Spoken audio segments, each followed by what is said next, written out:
It's Southwest 212 on a Wednesday, and it's short. Let's get going on our video here. I want you to check out this genuine Funko Pop.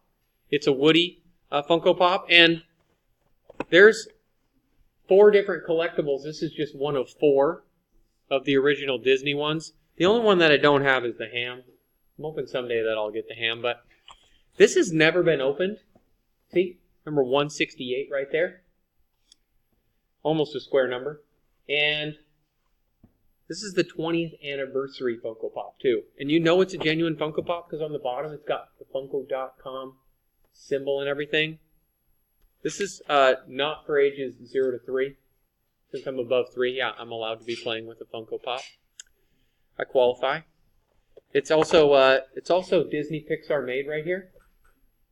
Pretty sweet. And since it's never been opened, I thought we'd open this up and put Jerdy right on the bottom of the boot. That's what we're going to do here today. So let's get cracking. Oh, looks like it just opens up kind of normal here. See if there's any oh, just Woody peeking off the top of the lid there. Hi. Hi, Woody. All right, let's pull it out and see what we see here.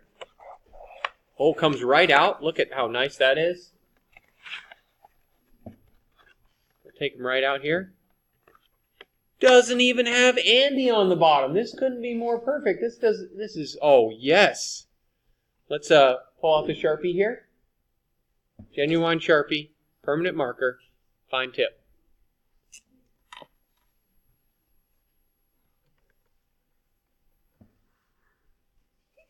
All right. Write it like this. Like this. Right here, like this. This will work. Let's go right here, like that.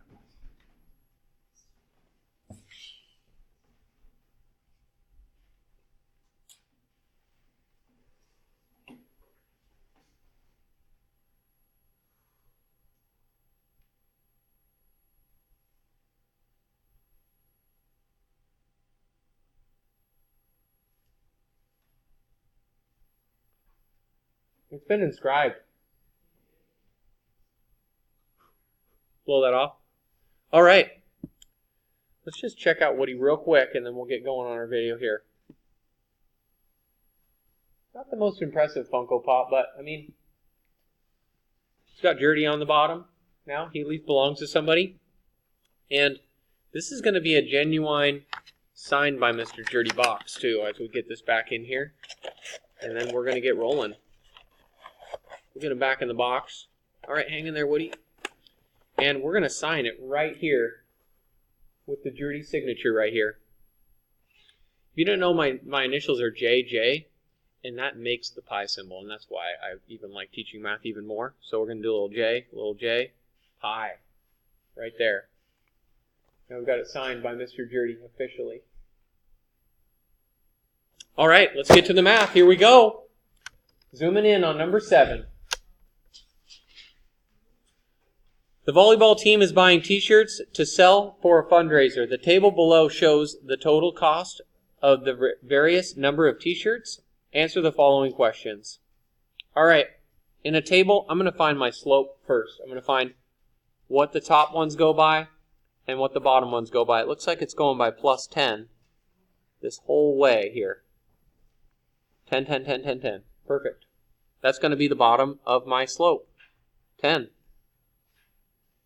On the bottom, if you subtracted this number minus this number, you could do that each time. Subtract the number in front by the number behind. You would get that it's going up by 70 each time. And I will make my fraction out of that. So it's 70 over 10. And to get the y-intercept, I need to find out where this started. Like, I need to find 0 t-shirts. So I'm going to actually have to continue this pattern back of 10. That would get me to 0. The pattern of the bottom is going by 70, so I'm going to have to go back 70. And then let's explain what these mean. There's the 15. Where x is 0 is the y-intercept. The slope means it's $70 for 10 t-shirts, but I'm going to reduce it down. That's $7 per t-shirt. If If we reduce that down. $7 a shirt. That's not bad. And now I need to explain why have I paid $15 when I haven't bought any t-shirts. I'm going to say you're shipping this in a pretty big box if you buy quite a bit, so they're probably making you pay $15 to ship all those t-shirts for the volleyball team. So I'm going to say this is the shipping fee.